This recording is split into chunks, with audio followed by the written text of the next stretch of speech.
Oh, Enjoying home? That's it. It's okay. It's not as good as it was in yeshiva, but what can you do? So at least you didn't forget. Okay. So let's start, guys. Let's start. Okay. So we're going to start at the beginning, relatively at the beginning of the Haggada tonight. We're going to try in the Haggada to address two different points. The first one's going to be understanding a little bit about Halach Manya. So the Halach Manya, you guys hear me okay? Yeah. yeah.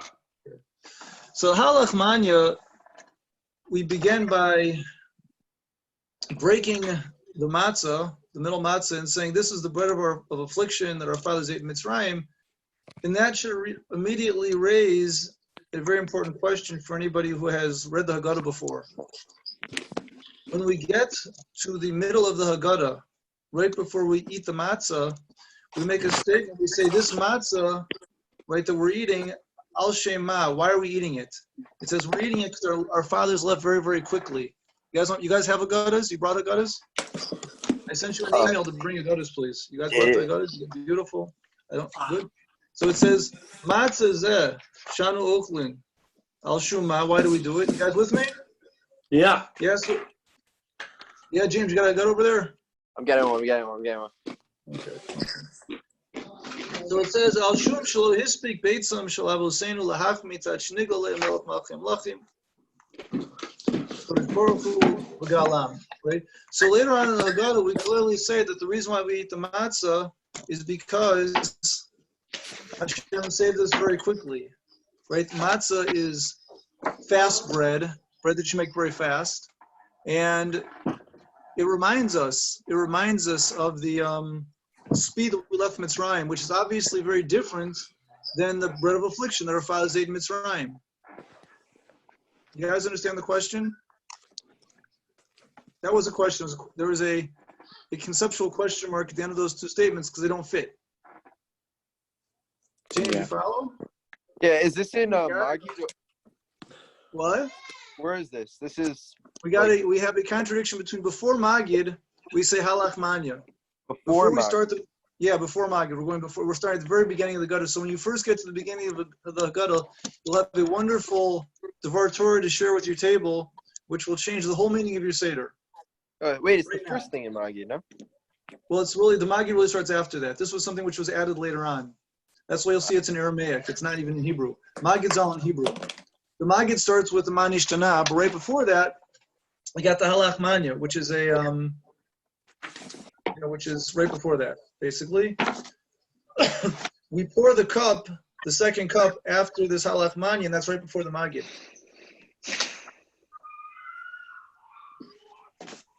Can you ask the question one more time? Sure. In the Halach Manya, it seems to be very clear that our matzah, we're picking up the matzah, breaking and saying, this is the poor man's bread that our fathers ate in Mitzrayim. Which sounds like the matzah is a remembrance of our shibud in Mitzrayim, the hardship that they had in Mitzrayim. That's what we're saying at the beginning of the Haggadah. That's one point. Okay. Later on in the Haggadah, when we describe why we're eating these things, we say, why did our fathers eat the Korban Pesach? Why do we eat the matzah today? Right? So it says, matzah zu shanu ochlim. Do you guys have that in the Haggadah? You know where that is? I don't know. Rabbi, this is in the sheets, right? This is the second booklet. It's the second sheet. It's the second sheet. Now the answer that I'm going to tell you today is not. I gave you 3 answers to this question. The sheet. I'm going to tell you a different one today. The sheets you already have. This is a different answer. So the answer is not in the sheets, but you can see there for more answers. Okay. This one's a little deeper than the sheets a little bit, but it's very, very central. But the question is on the sheets, and you can look over there, or it's nice to see it in the Haggada. The Haggada says, this matzah that we're about to eat, why do we eat it? Because Hashem took us out very quickly. The matzah is the bread of speed. It's fast bread, right? And therefore it reminds us how quickly Hashem took us out of Mitzrayim. That's a contradiction in the Haggada. The beginning, we start by saying it's the bread of affliction, which is supposed to remind us of the slavery. And then we seem to say it's the bread of our freedom, which is the way we went out. It's the same piece of matzah. You guys understand it's kind of that bridge point. It's like as they were leaving, so it's like they had to make it fast because they were rushed because their Like no, but the affliction. I mean, the affliction. It sounds like the affliction. It's the bread of affliction that fathers ate in Mitzrayim means for all the years they were there. Gotcha. For 200 years, that's what they were eating. Like they didn't have fancy angel bakery challahs. They had bread of affliction, this stuff, something like that. Yeah. You understand? Yeah. As opposed to when they actually left, it says it's a different thing. Got it? That's a straight up contradiction. There are different ways to answer this question. I'm going to tell you one which I think is extremely central and important. We need to know what is, and again, this is not in this sheet, so try to understand what I'm saying. We need to know what exactly does the matzah represent. We know whenever we learn different mitzvahs, we try to understand the mitzvahs like we've been doing through the year. They all have a certain representation. We said that the tefillin. You guys, what's the tefillin? What's the tefillin remind us of? It plugs us into the Shekhinah to receive the Shekhinah on our rosh. Exactly. That's the. Thank you. It's the Shekhinah, exactly. Every mitzvah that we do has some kind of representation of something, bigger, some kind of a concept. So what's the idea of the matzah? Okay, the Shla Kodesh, the Shla explains as follows. He says that the matzah represents the physical body. Now, what does the matzah have to do with the physical body? It sounds kind of random. Okay, so the answer is that the matzah represents, really, the essence of the matzah is called the dough, the isa. The dough of matzah, the word matzah means pashut, simple. In the dough, Rashi explains that the word matzah actually relates to the dough. And he explains that just like Adam Arishon's body was made from taking the dust of the land and the water, right? And Adam Arishon was called the Isa Shel Olam. He was the Isa. He was like, Isa means dough, okay? He was called, his physical body was called dough. So too the matzah represents our physical body. Just like our physical body is a combination, kilo, as if like the dust of the earth and the water, okay? So too was Adam Rishon's physical body, and so too is the matzah. So the matzah represents the perfected physical body. That's the basic idea. Now Pesach itself has two different names. It has Chag Pesach. We'll speak about this more perhaps in a later shir. It's called Chag Matzot, okay? The reason why it's called Chag Matzot is because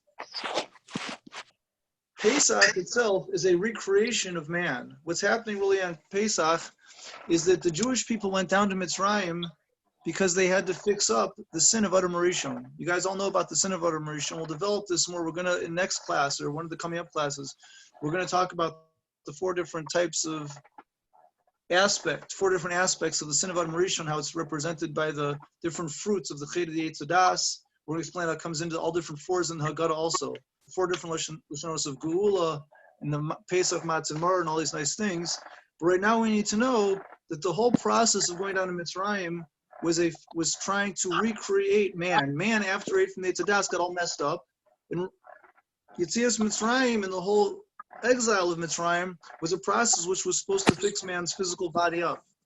Yeah? The Seder time, which is called Pesach, which is called Chag HaMatzot, that means it's the Chag of the perfection of the physical body, because the matzah represents the physical body. You guys understand what I'm saying? Mm-hmm. The matzah, again, represents, so when we eat the matzah, we're actually eating, conceptually, the perfected physical body, as we're going to see. Cool. So once you understand that, you could, what? Sorry. I was talking about sister. You got it? Yeah. So once we understand that, it should be relatively easy to begin to understand, at least, that the central point of the whole story revolves around this piece of matzah, because the central theme of the exile and the redemption revolved around the fixing up of our bodies to get them ready to be able to get back to the state of Amarishan where they were supposed to. So when we talk about the Haggada at the beginning, we start off by saying that this was the bread of affliction that our fathers ate in Mitzrayim. The idea being that the suffering that the Jewish people had in their physical bodies in Mitzrayim that brought to a certain state of relative lowness and at the same time perfection. The Maharal explains that the concept of lechem oni, poor man's bread, the poor person, he isn't dependent on extra things he doesn't need. That's the concept of the poor man's bread over here. He's not dependent on things he doesn't really need. And by the time they left Mitzrayim, because of all the hardships that they had over there, the physical body, even though it was very weak in itself, it wasn't connected to extra physicality that was going to hold it back from a potential spiritual connection Hashem wanted to give it. Right? So we call it, so this was the bread of affliction, the bread of the poor man's bread that we ate in Mitzrayim, because at the beginning of the story, we're remembering the shibud, the difficulties, and that itself gave the physical body a preparation, right, to receive the great spiritual gift that Hashem wanted to give to the physical body at the end. You understand what I'm saying? Rabbi, can I ask you a question? Yes. So was their physical body like different than ours? Like they were more spiritual overall, or it was like the same like physical body? When they were in Mitzrayim, it was a regular physical body, okay? And the process of the exile and the difficulties that they went through, that was fixing their physical body. So they went back to being like Adam HaRishon's body was? They didn't get that far over here, right? But they got out of to a certain level, they repaired the damage that it had that stopped it from being able to relate to the neshama properly. As we'll see, the final culmination of Yetzias Mitzrayim, right, is Kriyas Yamsuf. The reason why the final culmination of Yetzias Mitzrayim is Kriyas Yamsuf, the Maharal explains, because that was the paradigm, that was the epitome of what all of Yetzias Mitzrayim was about. How so? Yeah, Alex, the reason is because the Yam, what is the lowest, we've been through, I think we've spoken about this before with some of you guys at least. What's the lowest element? We have something called water, fire, ground. What's the lowest element? You guys remember? Lowest element? David, you still there someplace? David, we lost you? No. I think that was not here. Okay. What's the lowest element? Under the sea. Right, the lowest element is the water. Right, it says, what do we say in the bracha in the morning? We say, Rokah Haaretz Al Hamayim. We say, he put out the land on top of the water. Right? So in a certain quality, the water is actually lower than land. And the Maharal explains the reason for this is because the water has no surah, it has no form. Right? You can, at least land, you can put a certain form on it, you can mold it a little bit, but water, it has no form of its own, it just follows wherever you put it, just spreads all out. You understand? That represents the raw physicality. Raw physicality also, if you don't put any boundaries on it, just keeps going out to wherever you take it to. You understand? Right? Mm-hmm. So that is the idea of the water. So what happened was at the end of Yetzias Mitzrayim, Hashem wanted to show us that what the essence of Yetzias Mitzrayim was supposed to be about. So therefore, make Kriyas Yamsuf, and that showed the victory of the Jewish people over the physicality. At that point, the physicality itself, represented by the ocean, split for them. The water split for them and it actually served them. They were higher than the raw physicality. You understand? Yeah. So what made them get so messed up in the first place with their bodies? How did they get to a low level? So we spoke a little bit before on Purim time, a little bit, that at the time of the Ched of Adam HaRishon, right? So Chazal say on Shabbos, they explain that the Nachash was Baal Chava. There was they got connected with something called the Zuma of the Nachash. And the body has been snakified. We talked about this on Purim a little bit. So there was a certain very strong negative power that came into everybody's physical body. It wasn't just a Jewish physical body, but the whole point of going down to Yetzias Mitzrayim in the first place was to purify that. At the end, right, they got fixed up. They got fixed up by the Yetziah itself. Right? When they left Mitzrayim in the morning, okay, how fast did they leave? How fast did they leave Mitzrayim? What do you say? Pretty quickly. How fast did they leave? How fast did they actually leave Mitzrayim? If you'd want to evacuate Jerusalem, how long do you think it would take? Probably 10 minutes. Couple day or two. Probably take about it. To get everybody out of here, it would take at least probably a day. Yeah, 10 minutes, native. So 10 minutes. Fast, 10 minutes, yeah. I thought you meant everyone. 10 minutes I thought you meant one person. It depends if everyone's bringing their stuff or not. If everyone just leaves their stuff, then it would be faster. Okay, but they all left, yeah. So because the Haggada, just to be aware of what the Haggada says, the Haggada explains over here when it talks about why we eat the matzah. It says that they left so fast, right? That when they were making the matzah, okay, they were making bread the next day, okay, for their journey. It was still dough. Now it takes about 18 minutes for the dough to become leavened, to become, chametz. Okay, they left so fast, and they were making their matzah. When they were making their dough, they were already out by the time, and they cooked it on the other side by the time before it became chametz. Means they made it. It was a miraculous leaving. It wasn't just like kind of like walked out, maybe like you see in the movies. It was like going like at light speed. They mamish had some kind of a spiritual transformation over there, where their physical bodies left so fast that their dough itself, by the time they got out of Mitzrayim, still had not risen. Which means the whole thing was less than 18 minutes. It was like hundreds of miles. It wasn't like just walking out of Jerusalem. It was a whole country over there, and they got out of the country. Yeah, they left within those 18 minutes. It was a miraculous leaving. Wow. That's exactly what the Haggada says. It says, if you read the pasuk over there, which that it brings down, it says Hashem took them out, and it was betzek. It was still called. It wasn't chametz by the time they left. So it means the whole thing happened at miraculous speed. That's what the Haggada says. So there's an interesting question over here. Okay, which is when we say why we ate the matzah, when did they eat their matzah? When we talk about why do we eat the matzah, what does the Haggada say? This matzah that we're about to eat, what does it say? The You matzah? guys with What do you me? mean? The matzah that we ate, it says, this matzah that we eat, why do we eat it? L'kayim mitzvah achilas matzah. What? Ernie Mucham is the l'kayim mitzvah achilas matzah. No, that's why, in the Haggada says why we eat it. The Haggada says why we eat it. Because that's what they ate. When did they eat it? On the way out. When they were by Yitzias Mitzrayim. No, but I just want to make sure it's very clear over here. The matzah that it's talking about over there, that it's describing why we eat it, that's not the matzah they eat on the night of Pesach. It's talking about the dough they took out of Mitzrayim. You know what I'm saying? They didn't eat this. They maybe ate it when they left Mitzrayim, or they were already out. That's the matzah that we're talking about. It's not the matzah that they ate on the night of Pesach. On the night of Pesach, everybody ate matzahs over there. You know what I'm saying? They ate matzahs with their carbon Pesach. They had to eat matzah with the carbon Pesach. When we say, why do we eat our matzah, it's a different, on the simple level, it's a different matzah. It's talking about the matzah that they made in the morning. You guys understand what I'm saying at all? It's too much, too fast? No, I got it. You got it? I think so.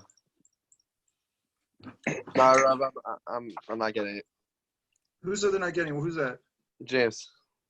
James. Okay, I don't see you. I don't know. For some reason, all the pictures of the guys are not coming out here on my computer. Maybe I'm sitting in a bad place in the house. Well, I know. Who's I getting- just off the video because You don't What? see her? 100%. I see you. I see Yeah, Josh. yeah. I see Needy. Oh, there you're back. You're just disappearing I'm over writing there. notes. I'm writing turning notes off on my video phone, because so I only have that's why I'm 20%. not. Okay, that's fine. I just want to make sure you're there. Okay, I wasn't sure if you're there. Okay, listen. Dating what? I was writing notes on my phone sometimes. So There are two matzahs. There are two matzahs that are discussed on Pesach. When they ate matzah, the people that actually left Mitzrayim, they ate matzah on the night before they left. They ate their carbon Pesach on the night of Tesvav. Okay, that's when they ate their carbon Pesach, and that's when they ate their matzah, and they left the next morning. Okay, when they left the next morning, they left very, very quickly. They left at the beginning of the day very, very quickly. You got that, James? Yeah. In the Haggada says, you have a Haggada there, James? You found the Haggada? Yeah, I got one. You have the part, I don't know what page, everybody's Haggada is different pages, but there's a part in the middle of the Haggada that says, Matzah zu shanu ochlim. Why do we eat this matzah? Okay. Okay, did you find that over there? Yeah. Okay, excellent. So what does it say? Just read the words. You can read in English, doesn't matter. It was You got an English? matzah. Why do we eat this unleavened bread? Because the dough of our forefathers did not have the time to become leavened before the King of Kings, the Holy One, blessed is He, revealed Himself to them and redeemed them, as it is written. They baked the dough which they had brought out of Egypt into unleavened bread, for they had not fermented, because they were driven out of Egypt and could not delay, nor had they prepared any provisions for the way.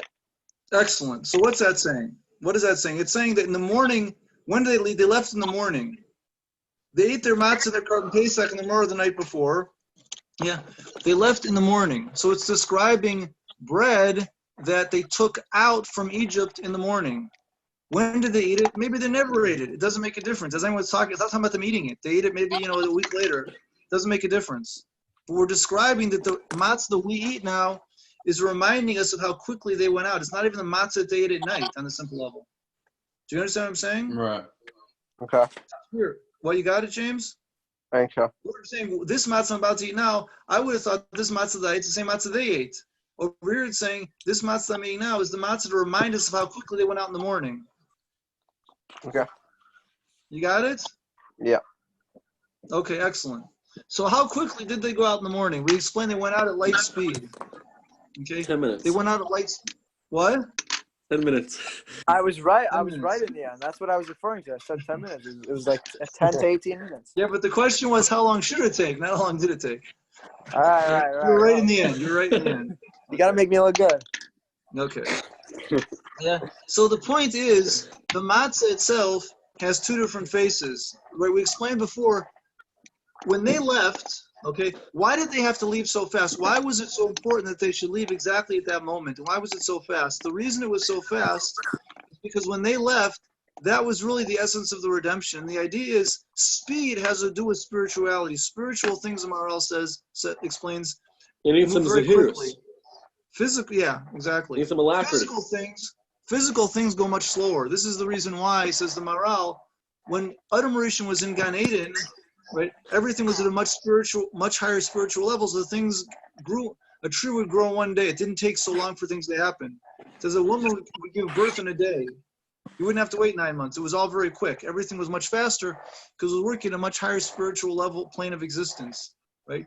So when Hashem took us out of Mitzrayim, the essence of that taking out itself, Hashem took them at a super fast speed, which actually fixed up their bodies and it connected their bodies to a level of godliness. That's what happened. When they left, Hashem actually connected even their physical bodies to Him at a certain level, right? And that gave them a big tikkun, which took them out of the sin of Adam Rishon.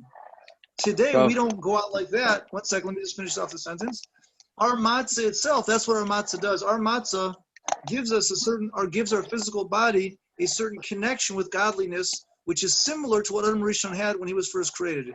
It's not exactly the same because we're not any place near his level, but it has a certain connection between him and us, right? There's a certain connection that our physical body gets fixed up. And the idea is matzah has no chametz. So chametz represents the Yetzer Hara and things that hold back the connection, right? So when you eat the matzah is like the perfected body, which can connect the spirituality, which is represented by the water, and the physicality, which is represented by the dough, by the wheat. It connects these two things together perfectly, so there is no separation between them, right? So that is exactly what happened on Pesach back then. And we connect to this power when we actually leave, when we actually eat the matzah.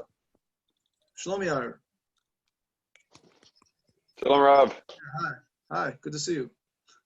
Right? Good to see when you. we eat the matzah, that's what we're connecting to. So that's the reason why at the beginning we talk about the lechem oni, we talk about the bread of affliction, because the same physical body, the same matzah, which begins the story with the affliction that they had, that itself turns in to the body which can receive the spiritual connection with godliness that Hashem wanted to give us. So the matzah represents both. You guys follow what we're saying? I missed you on the last point. Can you repeat that one more time? Sure. The matzah itself represents both. We're just summing it up. The matzah represents both aspects. Yeah. On the one hand, it represents the physical. It's all the same thing. It's all the physical body, which is being described as it went through Mitzrayim, from the beginning till the end. At the beginning, it started off separating us from extra physicality. That's called lechem. That's called the poor man's bread. That was the difficulties of Mitzrayim itself. You understand? So at the beginning, that's where the body is. That's the concept. That's the physical body. At the end, when we actually eat it, after we've explained the whole story, right? Then it raises up to a level which represents the connection to godliness that it could achieve now, it could receive now, because it went through that suffering. It's separated from the extra physicality. You understand? So it's a process. The whole process is being described. The whole Haggada is revolving around this process of building up the matzah. That's the reason why when you say the Haggada, the matzah is supposed to be revealed, because you're speaking about the matzah. The matzah is called lechem oni. lechem. It's called three things: lechem oni, which means the poor man's bread, lechem ani. It's lechem oni, which means bread that many things are set over, which is the Haggada. And it's also called matzah, which is the bread of godliness. Matzah represents the bread of godliness. So these are the three steps of the bread. It starts off, and they're all representing the story of the physical body getting recreated. So it starts off being the bread of suffering, where the physical body is lacking. It doesn't have anything extra.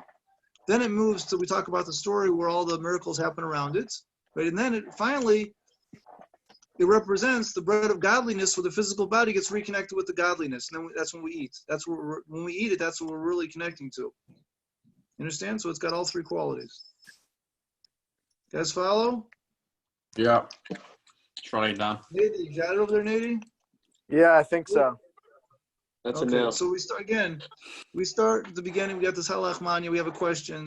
There's an answer, and the whole story of the Haggada revolves around this fixing up the body. That's the answer. Okay. Okay. The next thing we already spoke about. After that, we have the mind. Wait, what's the final stage of the matzah? It's when the physical body gets reconnected with godliness. That's what happens when they actually left. And that's what the matzah gives us. When our matzah, we connect to this perfect connection with godliness. That gives the ability of the body to reconnect with godliness. That's what it's supposed to be able to do. Thank you. Yeah. Okay. There's an interesting thing. If you look at the pasuk over there by the matzah, it says they were lo yachol hismameya. Remember we spoke about this idea of hema. Remember we talked about hema? The 50. The 50. So it's in the same pasuk here also, because the physical body over here was reconnecting to the 50th level. That's why it says lihismameya is 50 again. You see it over there in the words?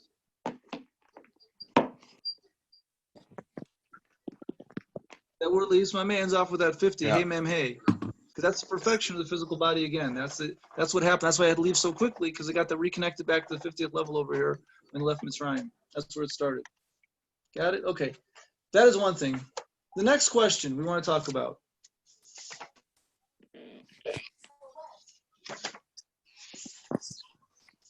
The next question we want to talk about is, after we talk about the Avadim Hayinu, go to the Avadim Hayinu now in the Haggada for a second. Yeah, open up your Haggada to the Avadim Hayinu for a moment. All right, Rav, I gotta go. But thank you. Okay, be well, James. I'll be back tomorrow. Okay, we're waiting. Okay, if you open up your Haggada to the Avadim Hayinu, so we already learned about this last time, a little about this Avadim Hayinu. Yeah, Hashem took us out of Mitzrayim, and if we'd still be there, we talked about. Now, if you go, it says even if we're all chachamim, we're all wise, we're all understanding, we're all zakanim, elders, and we knew everything about the Torah, it would still be a mitzvah to speak about Yetzias Mitzrayim. And then it brings down a story about Rabbi Eliezer, Rabbi Yeshua, Rabbi Eliezer ben Azariah, Rabbi Akiva, and Rabbi Tarfon. Yeah, they were all sitting in Bnei Brak.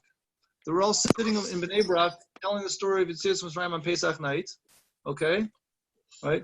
And then it brings down one of the things that was said over there. Apparently, was Rabbi Eliezer ben Azariah says, I was 70 years old. Okay, and I never was zocheh to understand. Lo zachiti shetamar. I never understood why we talk about Yetzias Mitzrayim at nighttime. Okay, you guys follow me over here? Until Ben Zoma was Dorish, until Ben Zoma made a drush over here,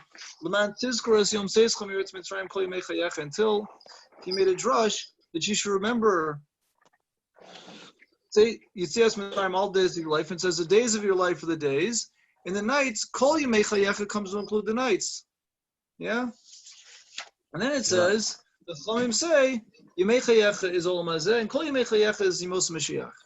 That's what it says. You guys follow that? You see what it says there, Nady?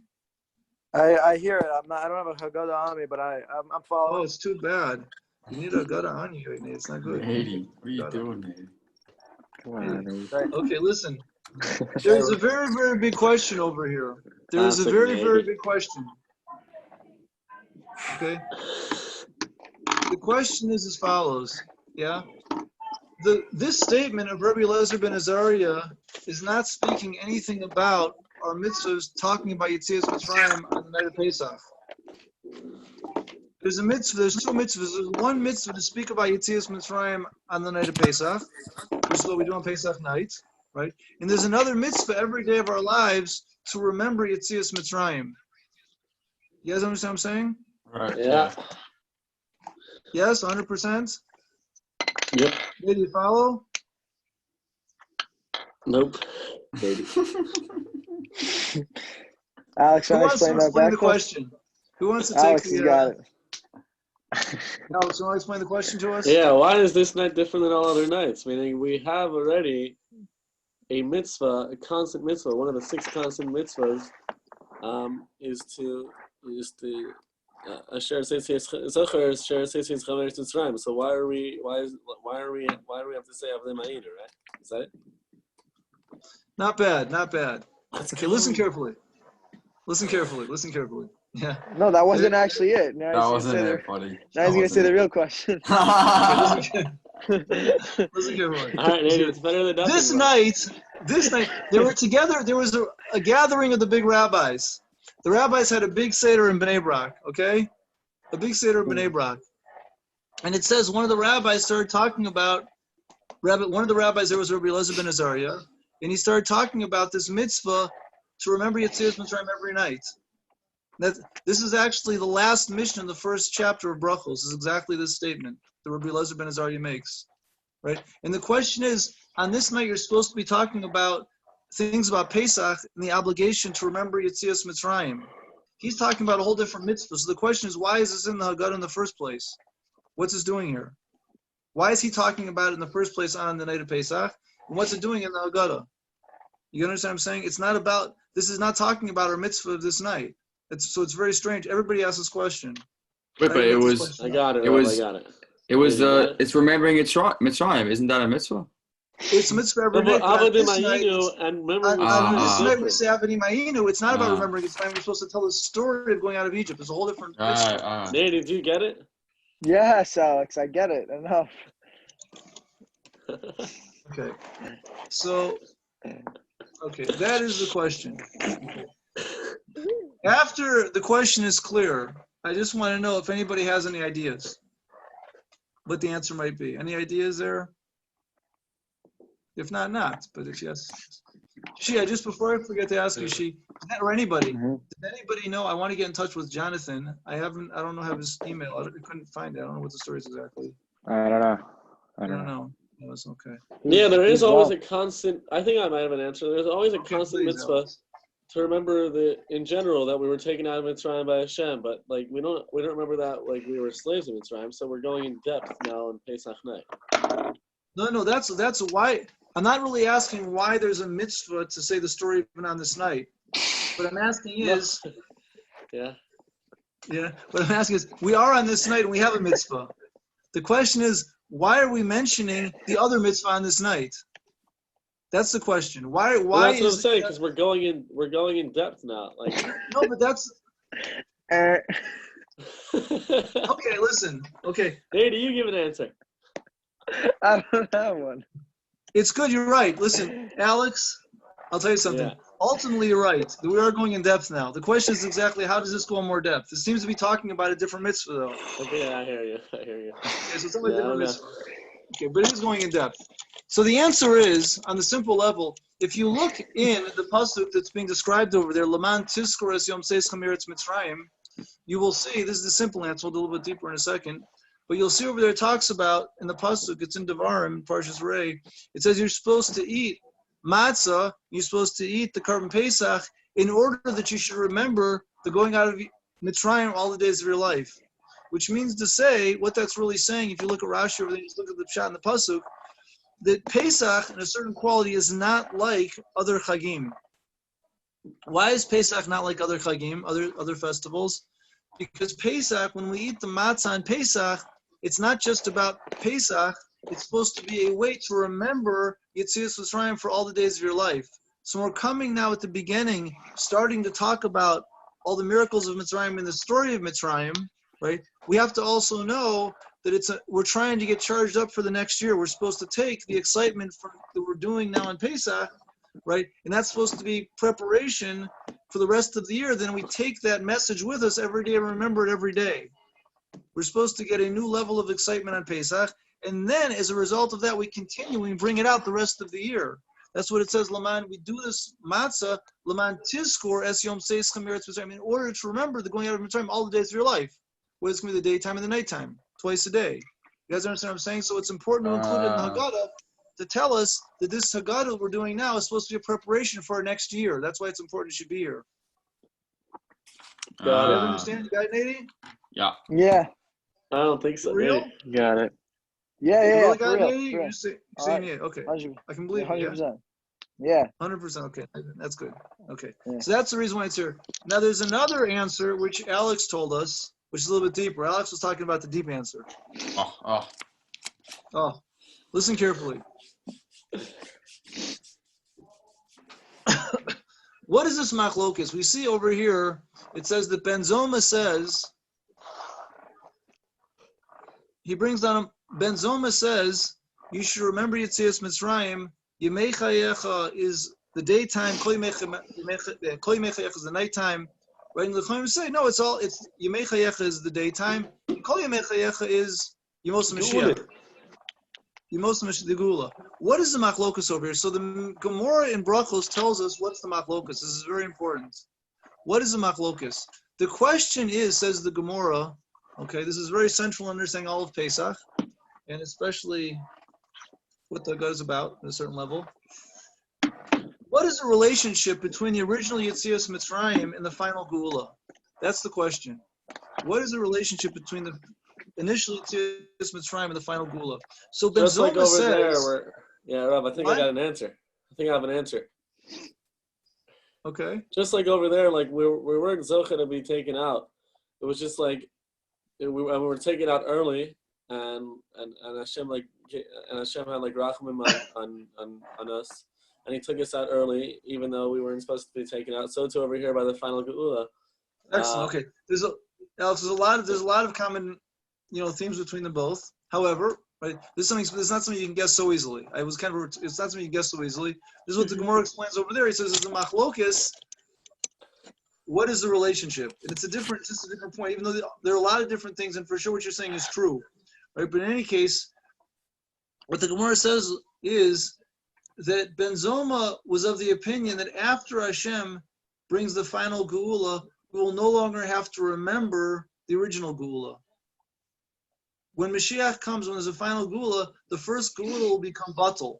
It will not be remembered anymore. Therefore, we're talking about remembering the geula, right? He said, when you're remembering Yetzias Mitzrayim, it's just going to be the day and the night. It will not be any Mos Mashiach because you won't have to remember it then at all. You understand what I'm saying?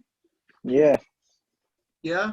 The Chachamim say no, that when the Mashiach comes and the final geula is revealed, right, we will still have to remember Yetzias Mitzrayim. It will not be batal, it will be secondary, not totally batal. It will be secondary, not totally batal.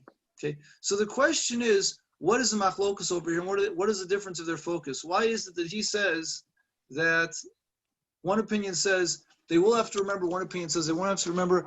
Everybody agrees that the miracles that are going to happen at the final geula are going to be much, much bigger than the miracles that happen at Yetzias Mitzrayim.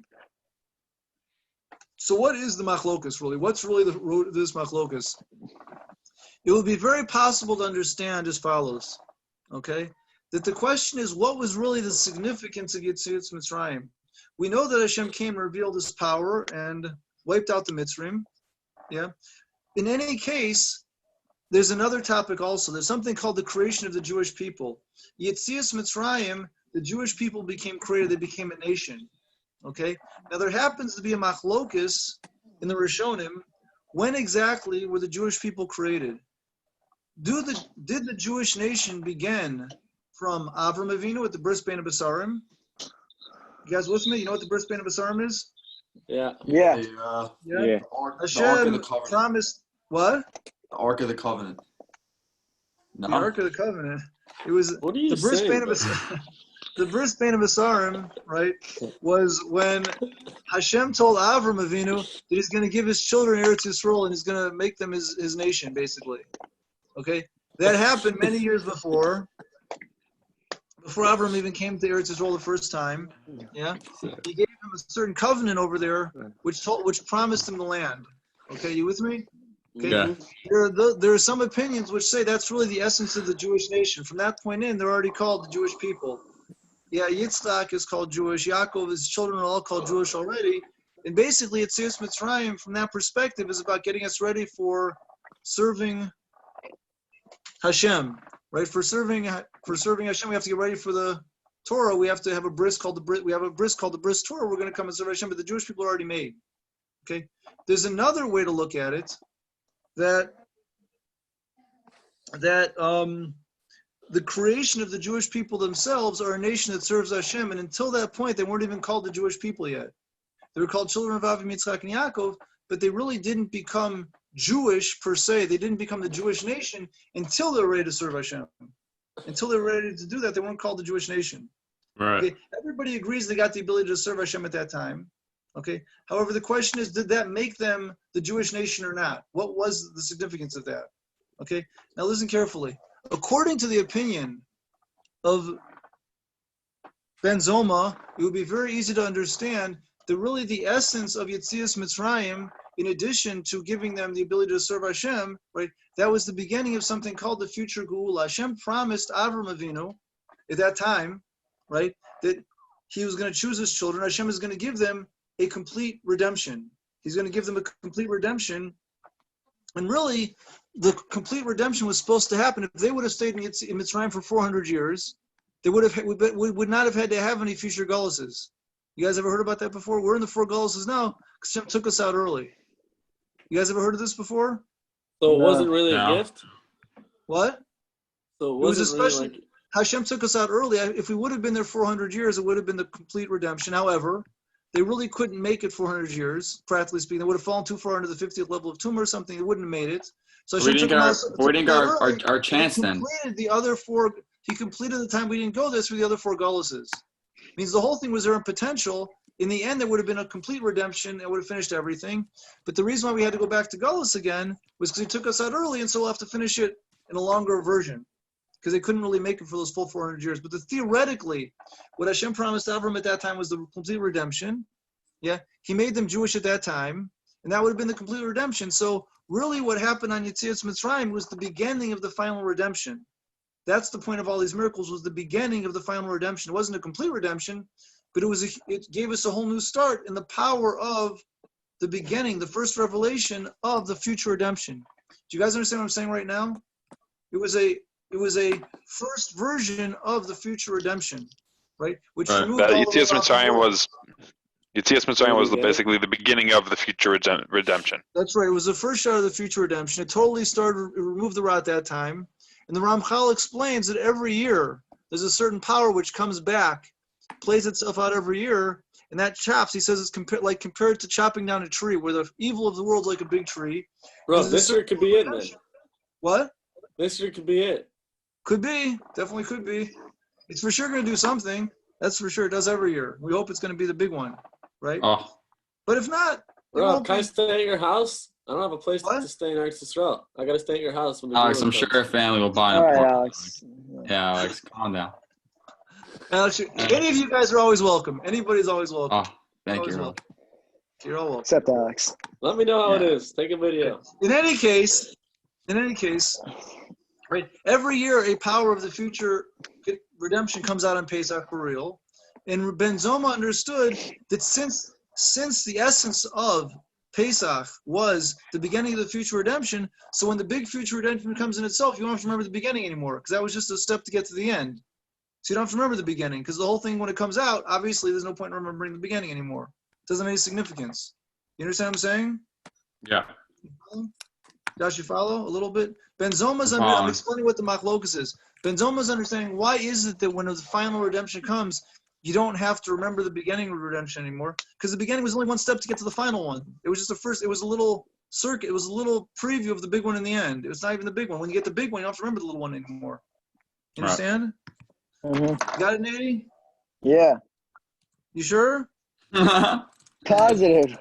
It is having a little trouble comprehending. I'm not sure if Alex got it fully though. Okay. I can explain it to you.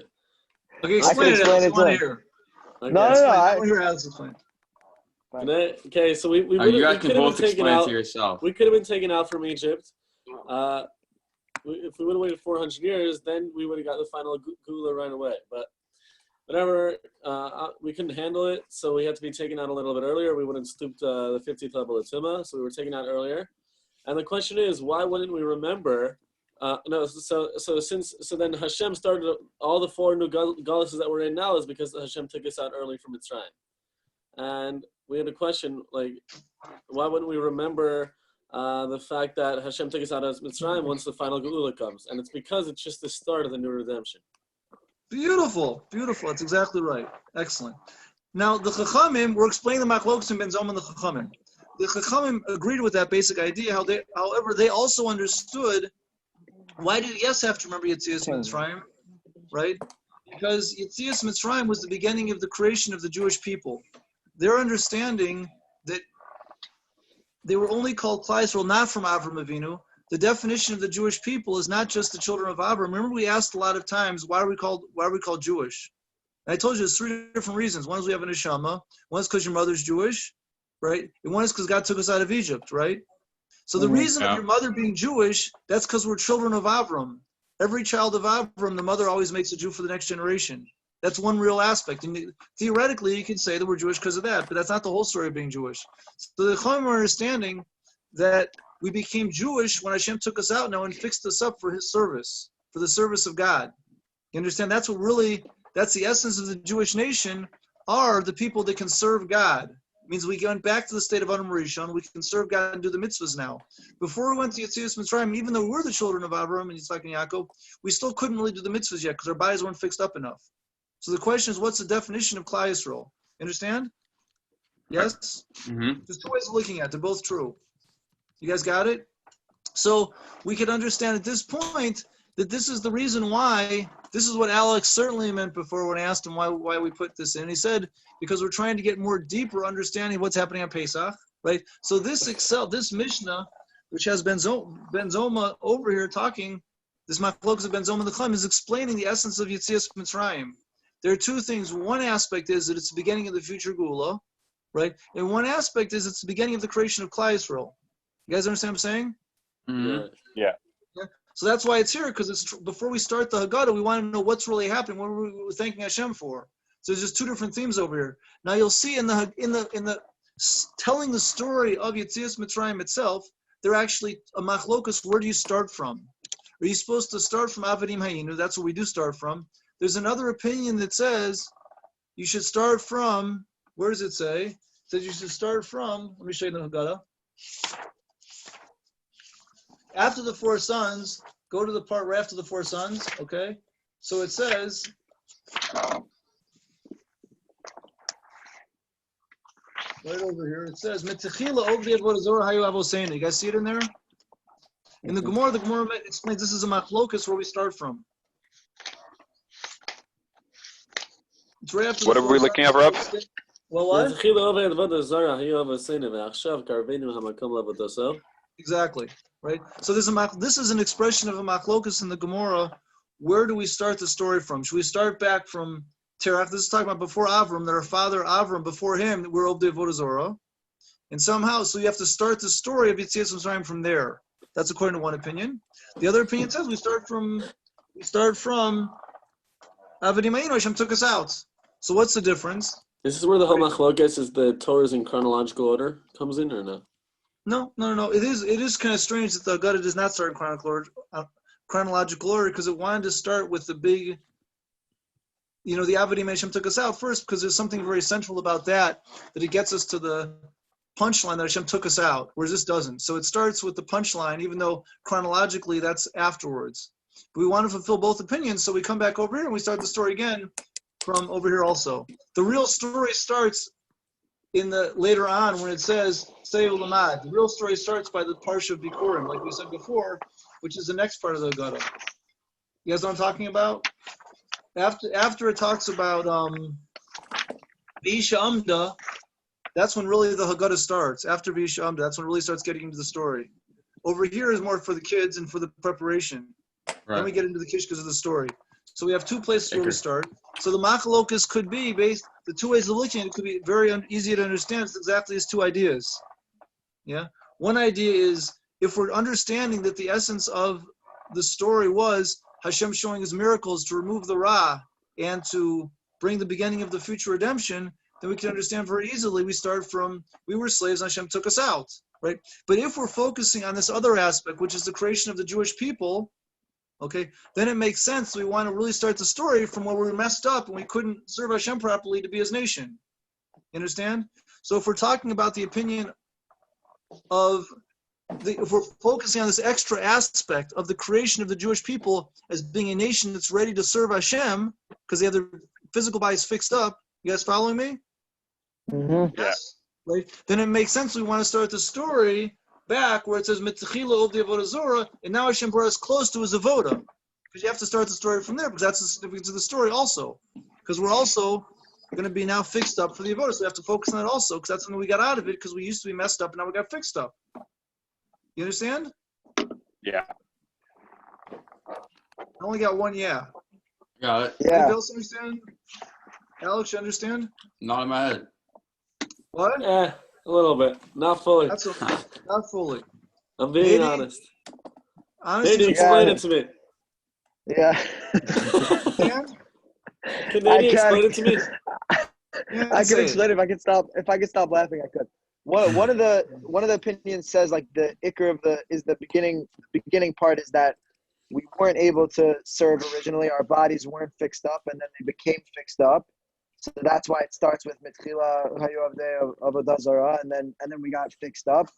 And then one opinion says that it's about that we came out ready to serve Hashem. It doesn't so much matter about the process, I think.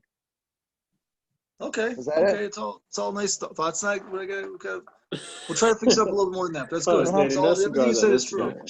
She. That was for the kids. That was for the What do you say, kids. she? You got any ideas? I don't know. I keep getting All right, texts from Veg, other since you kids. said yeah, Okay. can you fill me in? I don't remember. I don't remember. You sure Josh, can remember. anybody that knows Josh is very, very humble. He doesn't want to show off. Nobody else can Listen. I don't need to show Alex, bro. Listen, the good news is it's all on the sheet. I'm going to tell you again in any case, but it's all on the sheet.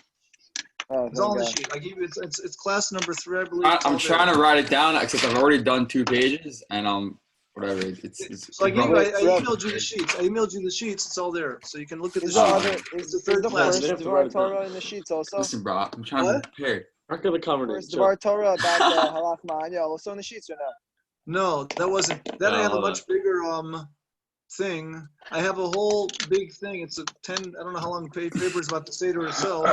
It's in there. We're not really doing. There's a lot of details. All the washing and the this and the that. All the different steps of the Seder. I have a paper about that, and that's in there. I have another paper also. It's in. But Is it's it more possible full you could send paper. that? I'm gonna send them all. You get them all. Don't worry. I'm gonna send them Okay, all. thank you. I'm just doing it step by step. I don't want to overflow the system and just Yeah. it's too much. Okay, trying. Yeah, but the point.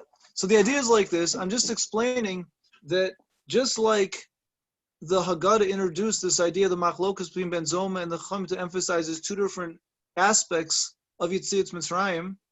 Okay, so too the Haggada started from 2 different places, which is also an expression of these 2 different aspects of Yetziat Mitzrayim. One aspect, right, is we got Yetzias Mitzrayim, we got created into a nation that could serve Hashem. So that's the reason why the Chaim say we always have to appreciate that. Even if it's true that it's the beginning of the future Gula, we still have to appreciate Yetzias Mitzrayim. Even after the big final Gula comes, we always have to appreciate Yetzias Mitzrayim also, because additionally, there was a certain quality of completion that we got there that would be eternal. Oh, You guys understand what I'm saying? yeah. Yeah? That's clear? Right? So that aspect, Jackie, welcome. Jackie. Jackie. that Sorry, aspect- I had a chavrusa last class. Mr. Okay. Glazer. This is still last class, so It's the last it's class. almost done. You're catching the end. Okay, Catching good. the end. Yeah. So this is the reason why we start Mitzachila of the Avodah Zorah, because we're focusing on this idea of the completion that we did get, right, which is the beginning of creation of the Jewish people. You understand? On the other hand, if we're going to understand that the main point of Yetzias Mitzrayim was not the creation of the Jewish people are already called the Jewish people from the times of Avram Avinu by the birth band of Besarim. But the main point of Yetzias Mitzrayim was exclusively the future redemption. It was the beginning of the future redemption that we don't really have to start from Etchila Rov de Avodah Zarah, because that's not really the point so much. The point really is the big miracles that Hashem showed us and his removal of the Ra that he did through all these miracles. You guys understand? Mhm. Yeah. So we're like That's the what first one, right? We What? do the Mitchila. We're like the first. We do both. We do both. We're fulfilling both opinions. We started off doing Avodah Zarah. You know, Hashem took us out. That's one opinion. That's focusing on the future redemption more. Hashem is going to bring us out every year that goes around. Everybody agrees that's true. The only question is, should we start even earlier and focus on also and additionally on this idea of the Avodah Zarah is going to be true for everybody. The only question is, should we also additionally have to focus on, it's for sure the beginning of the future Gula pretty much, but the only question is, do we also get a certain quality of completion over there as being a Jewish, we became a Jewish nation that serves Hashem. And that will require that even after the big salvation comes at the end, we always have to remember that because that was something we got. Got it? Yeah, I got it. Okay. The worst thing is worse, just lie. You can look at the sheet. Doesn't matter. I mean, I would like you to get it. I want you to understand. It's all written on the sheets. And we got it. It's 10 o'clock, so we're going to, listen, you guys, we got to make a decision over here. I don't, right now I'm planning to give you guys a class on Azia Shir. We spoke about it. I sent you guys an email today. Yeah, the yeshiva wants me to keep my hours, and I'm happy to do what I can do. I can't obviously teach 5 hours in a row, but I got the same, but in terms of a class that might be good for this week, I thought that maybe we could do Azia Shir, because Azia Shir is something everybody's interested in the Gula. And there's a lot of secrets of the Gula in there in the first place. And since we're supposed to say it every day, and I told you many times, because I'll tell us that a person who says Azia Shir with proper kavana is guaranteed to see the Gula. And a lot of people don't even know what it means, so we can go through it, and I could try to explain to you how to say it properly and what the words mean. So I thought maybe we could try to have a class on that. Rob, I have to leave. Yeah, so do I, but I really don't want to miss that class. Yeah. Can we do it a different time? Because I have a chavrus with my grandfather now. Okay, so what would be a better time for you guys? Hi, Jackie. Hi. It could be a chavrus, Jackie, for today. What? It could be a chavrus today. And anybody that wants, they can pick it up later. Yeah, I can do what would be a better tomorrow. time for you guys?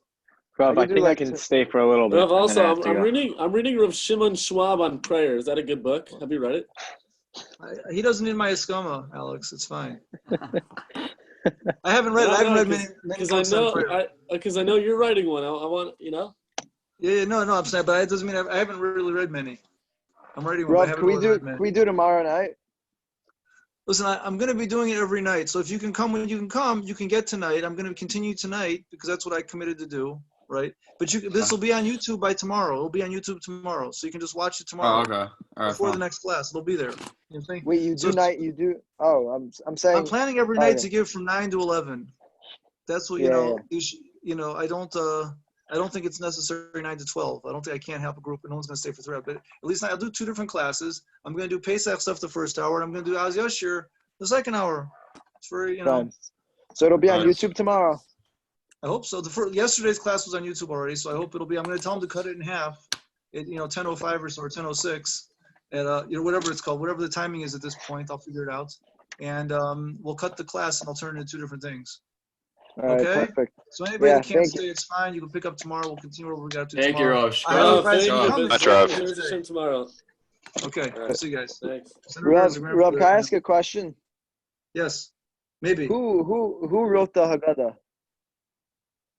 Well, nobody knows.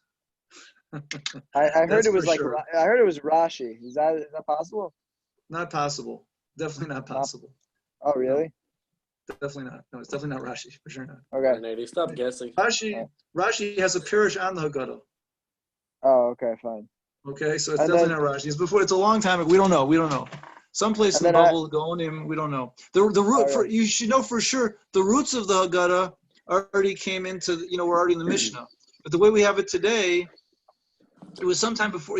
Even the most early Rishonim have Purushim on discuss things that seem to be in the Haggada. So we really don't know who it was. We really don't know. We don't know. There's a Rev. Nobody knows. I still don't know. Okay, guys. Okay, guys. We'll see you guys tomorrow. Hashem. Okay. Can I get one more question? Maybe if it's quick, because I got a class now. But yes, we'll try. I heard that is this gullah like does it have like elements of like all the other 4 gullahs in it, like Gauss Yava and Bavel? It does. all- There is something about that. It has to do with Daniel's dream. There's something about the Tahom, which yes, there is something about that. Yes. It's not Is that about like this. Though. Okay. It's Is that like in wonderful a to- sheet or something? Is there a sheet about that? Bye. There's no sheet about that, but we could talk about it sometime. It's an interesting topic. Okay, fine. Bye. Thank you. We'll see you tomorrow. Bye. B'ezrat Hashem. Okay. Thank you. Pleasure. Okay. Okay, boys. Ready for a Alright. class in Az Yosher? I'm ready. Yeah, See I'm you, gonna Jackie. have to leave in like 15 minutes, but that's it. You gotta leave in that 25 all right? minutes, Jackie. You here for a while? So beautiful Verusa. Well, what? You I can around, be here Jackie? whenever. We can stop when he leaves also, so we can continue. I'll be around, but we can stop when he leaves, so you don't have to do it twice tomorrow. Okay. Well, I'm not gonna do it twice. Okay, we'll give a little introduction so she's gotta leave. Okay. Okay, fine. The Zohar says that Az Yashir has everything in it. It has something called the past, and it has the present, and it has the future. Yeah, there's a certain quality. It has Yemos Mashiach. It has Olam Haba. It has with the present, which is called Amuna. It has the past, which is it's Mitzrayim. It's all in there. Okay, so why is it that it's all in there? What is so special about this song that everything is in there? Actually, Chazal tell us they want to know, is there a hint to Techiyas HaMesim in the Torah? Generally speaking, as we know, the Torah does not speak about Techiyas HaMesim specifically, right? And so it says Az Yashir because it says Az Yashir, then they will sing. Az Yashir means then they will sing. Somehow that is a hint to Techiyas HaMesim from the Torah, says Chazal and Sanhedrin at the beginning of Perek Chiluk, the 10th Perek. You guys ever heard of this before? No. Okay. I So think I have. what? Where do you see anything? It's kind of very random. Where do you see anything about Techiyas HaMesim in Az Yashir? Okay. So where are you saying about Yemos Mashiach in Az Yashir? The whole thing. What does this have to do with anything? Oh, it's Yashir. He will sing, right? Is that... That's right. So it's Az Yashir. Therefore, he will sing. That's a hint to in Techiyas HaMesim. We will sing. We will sing What's to the Hashem. connection? What's the connection between future? It can't be like future generations from Moshe or from. That's what I'm saying. That's the question. That's my question. That's the question. Like, But where do it you, doesn't very have to be. randomly. It could just refer to just people that will come after the people that left from Mitzrayim. Right. Doesn't mean That's the Olam Haba. question. No. Does How do I know it means Olam Haba? Yeah. How do I know? I guess so. I know because Chazal told me. That's what Zohar says. I get. Yeah. Okay. Fine. Yeah. The question is, so where do you see that over here? What is that? Where do you get this over here? Okay. Mhm. So Okay. Pesach, right, is a 7-day holiday. Yeah. The 7 is always a full completion of everything that was potentially in the beginning. Like Shabbos is the completion. That's when everything comes out at the end. Okay. If we look at the story of Kriyas Yamsuf, there's a very interesting thing that we find. The pasuk says, if you look in pasuk, I don't know if you have the pasuk over there in front of you, but it says, "Uberuach apecha ne'ermu mayim," with the wind of your apecha means your nose, the blowing out the nose. Ne'ermu mayim, you made wise the water. You made the water wise. Yeah. The Vilna Gaon explains that actually what happened over here was that Hashem actually gave life to the water. Right? He actually gave life to the water. The water actually became alive. The essence of Techiyas HaMesim, there's a reason for this, we're going to explain it, right? But the essence of Techiyas HaMesim itself is that even the physicality will become alive. The whole physical world is created from dead matter, right? Which potentially can come alive at the end of days. Even the physical body, right now the physical body gets life from the neshama. In the end, the physical body will have its own life. It'll connect with the neshama and get even bigger. Right? There's a certain quality of drop of Techiyas HaMesim was seen over there. Yeah. Pesach itself, like we explained before, right, is the beginning of the future Geula. It's the beginning of everything. On the 7th day of Pesach, there was a certain hint to all of the future completion that would ever happen at a certain level. right? So when Hashem brought the water to life, we explained before that the water itself represents the raw physicality, right? When Hashem brought it to life, he was showing a small drop of what Tchias HaMesim is going to look like. Now, the Jewish people, we explained before, Pesach itself is a tikkun of the guf. It's a fixing up of the guf. The Jew's guf, physical body, did not get totally fixed till the 7th day of Pesach. The Ramban explains that the physical body could not even eat. There's something called the mun, where we had them wait the mun in the desert. The physical body could not eat the mun if it wouldn't have been because of Kriyas Yamsuf. There was a certain process of fixing up. When the physical body went through this process of Kriyas Yamsuf, it got fixed up because it became fitting to connect to the spiritual realm. That's what happened to the physical body through Kriyas Yamsuf. It's called the birth of Klal Yisrael. Yeah, the Vilna Gaon explains that the channels of the water that the Jewish people went to, that's like the birthing channels, and the birth of the Jewish people relative to their physical body was actually on the 7th day of Pesach. That was the completion of Pesach. At the beginning of Pesach, they left Mitzrayim, but that was the beginning of a new completion of their physical body that got completed on the 7th day. This is the reason why it's called Chag HaMatzot. Right? Chag HaMatzot, that means that we explained it in the last class, that the matzah itself represents the physical body. And it's called Chag HaMatzot because we separate from the Yetzer Hora and we try to connect to the perfection of the physical body for 7 days. And at the end of the 7th day, there's a certain recompletion of the physicality which happens at that time. Okay? The full completion of the physicality is Tchias HaMesim. That's what's going to happen in the future world. There's going to be Tchias HaMesim. There's a small remiss to that also at Kriyas Yamsuf. You understand? So the first taste of that concept they got at Kriyas Yamsuf, when even the physical world itself, as personified by the raw water, right, took on a life of its own and fought against the Mitzrayim. You understand?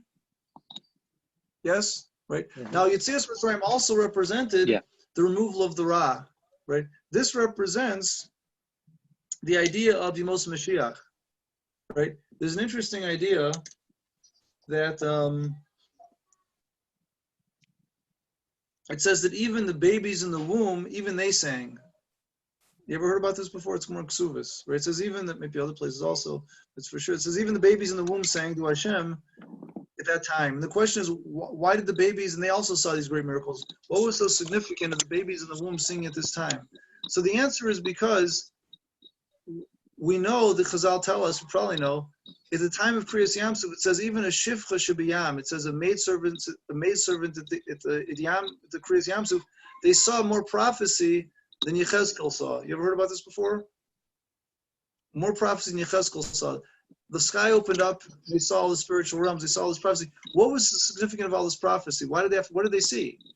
Right? So what they actually saw, one of the main things they saw was what we're gonna learn about this in the song. This is what they were singing about. They saw Yemos Mashiach. They already saw God's kingship. Yemos Mashiach is a time when God's kingship comes out completely, when all the Ra is destroyed. And they saw in prophecy it all happening before their eyes. They saw it. They saw the future. The prophet means you see the future. They all saw it, right? That's what gives us ourselves our complete emunah in Mashiach because it's in our blood, right? Their nefesh itself already saw it. So this gets passed down from generation to generation. And we just know that. I had a very nice story about my brother-in-law. He was a rav in a community it was called I don't know. I forget what it's called, Marlborough or something like that. I don't know, in New York someplace. And it was kind of more of an outreach community. And one of the people in his community, he was like completely enthralled by football. He could not miss a game. He couldn't miss a game. And it came out, unfortunately, as it was, that his mother died on the day of the Super Bowl. And he did not know what to do. He was torn to pieces. He decided, true story, I couldn't make this one up, right? And he decided that he's not going to watch the game. He's going to go to the funeral and not watch the game. Very nice. And he told his best friend to record the game. And he's not going to turn on any radios. He's not going to watch any TV. So he's not going to know who won the game. And after the shiva, he's going to go and get the recording. And he's going to go watch the first thing. Yeah. So he goes after the shiva, he goes to his best friend's house. And Imam Shi didn't have no radios, no TV. He has no idea who wins. Doesn't want to hear about it, right? The wife gives him the tape and he says, wow, it was such a great game. They won in the last second. and he flipped out because he ruined the whole game because now he knows who won in the last second. He said, if you watch this guy watching a game, he'd be sitting there smoking, pacing back and forth, throwing things, completely a maniac. He's like completely enthralled by this game every time, right? When he watched this game, he was completely calm. He was because he already knew the answer. There's nothing to be nervous about. He already knew the answer. He already knew who was going to win. There was nothing to get excited about. It was finished from the beginning, right? So this is a nice mashal for the idea of this Amunah that Kriyas Yamsuf gave us, right? Kriyas Yamsuf is the source of our Amunah of Mashiach because we already saw the end, right? The end of the song, it ends off in the 18th pasuk. It says, Hashem Yimloch Le'olam, Hashem's kingship will come out forever, because they already saw it right there. This is what they're singing about, and we'll see different allusions to this in the whole story.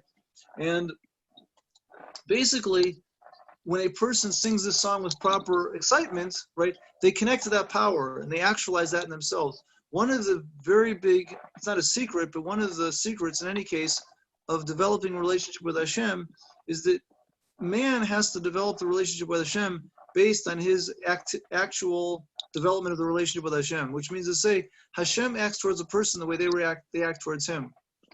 Right? So man's obligation is to develop the relationship properly. Right?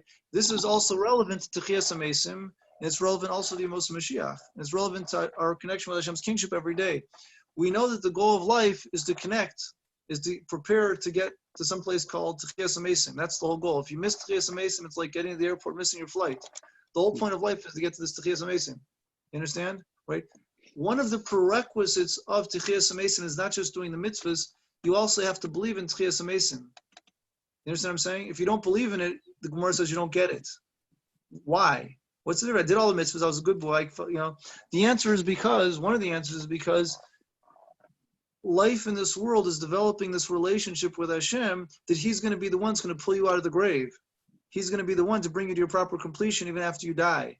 Right? We in this world have to work on developing our relationship of Emunah with him in that way. When we believe that that's what he's going to do, and the schus that he's going to do it. To the extent that we don't focus on that, we don't even believe in it, we don't know about it, it's not going to happen. We get our merit that Hashem should act to us in that way when we fulfill our side of that relationship and trust and get excited about him doing that for us. This is the reason, the first thing we do when we wake up in the morning, every morning, what do we say? Modani l'fanecha. What is it? Like Rabbi Munasecha. So one main pshat in Rabbi Munasecha is, just like you gave me back my neshama now, so too you're going to give me Rabbi Munasecha. So too I have a Munah, you're going to give it to me when I die.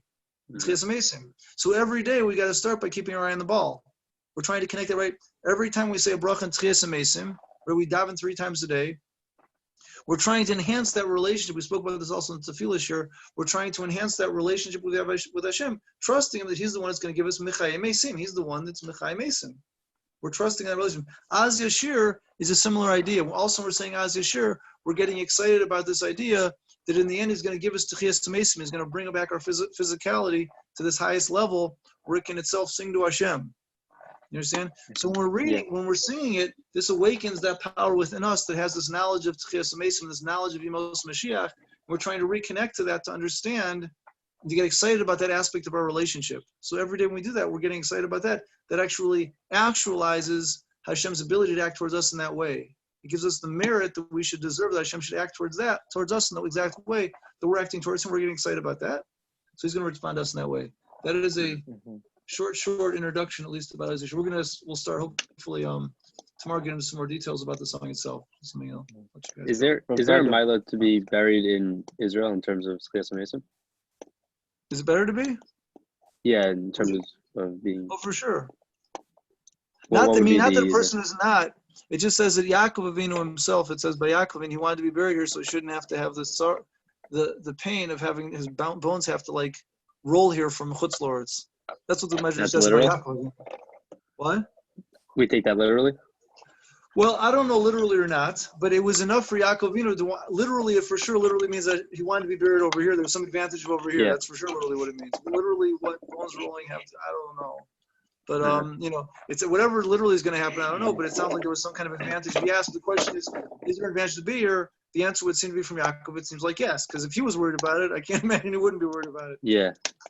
So he owns the airline. I mean, what are you going to... So that's what I can tell you. For Mendel, it's true. Yeah.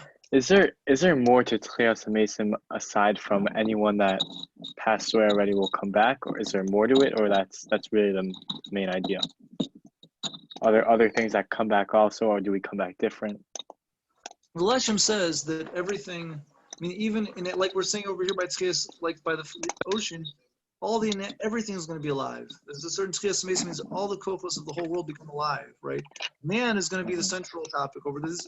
Tchias Mason is the beginning of Olam Haba. That's basically what it is. It's the beginning of the next It's the world. beginning, or it's connected, or is it the same time, or it's only like how It's does the that? beginning. It's the takeoff. Does it, and do people die after Tchias Mason, or No, for sure not. once the final world. Tchias Mason happens, everyone stays alive forever? That's Olam Haba. Yeah, but it's not like down here, waiting for the next, Candy Crush to come out. It's not. I don't know if there is an next. I don't know how that works. But it's not a bit. It'll be much more spiritual. It'll be something which is going to be. Oh, we don't have. No eye ever saw it. We don't know what it means. We don't have any way to understand it really in our realm. But if you don't get Olam Haba till, sorry. But the physical body will be raised up. It says when Adam Rishon was first created, the Vilna Gaon explains, is also the Ramchal also discusses a little bit, that Adam Rishon's physical body, when he was first made, it's like our neshama is today. So it's at a much higher level of spirituality than we're at today.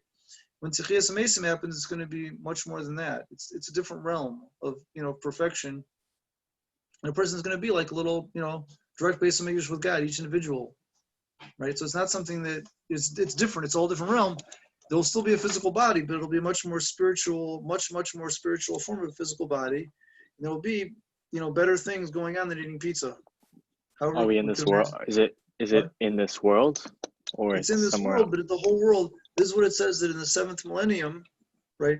This world's going to be destroyed, which means to say not that it's going to be totally gone, but the physicality itself is going to be somehow processed at some level. Is going to be it's going to be removed and it's going to be reprocessed to get ready for a deeper, better physicality. Hashem made the physicality in this world in a way that it gives us free will, so we should be able to merit the next world properly, right? But in the next world, physicality like this would just hold us back. We wouldn't want it.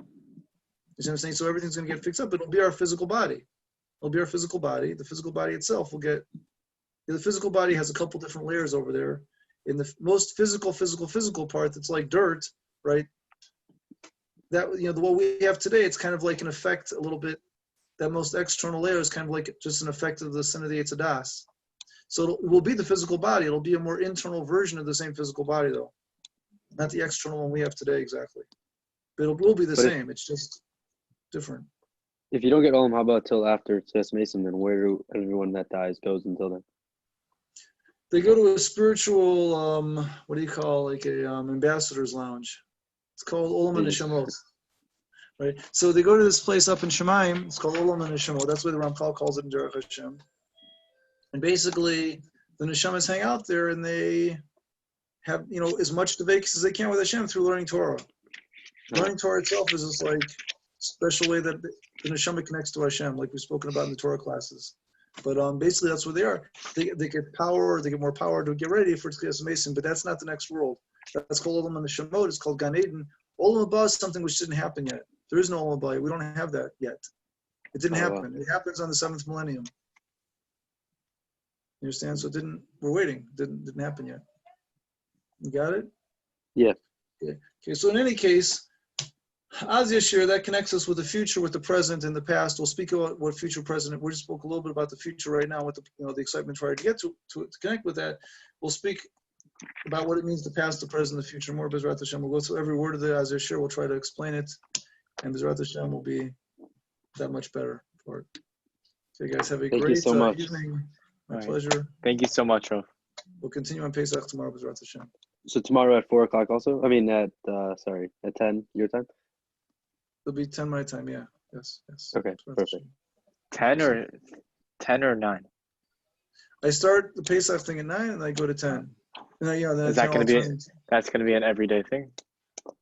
It'll be every day till Rosh Chodesh. After Rosh Chodesh, if I don't finish the Pesach classes, I'll continue until I finish them at 9 o'clock. I'm not going to be doing 10 after Rosh Chodesh, but I'll be doing the 9 to 10, which is until then. But all this Shurim, if you miss it, it's still available on the YouTube.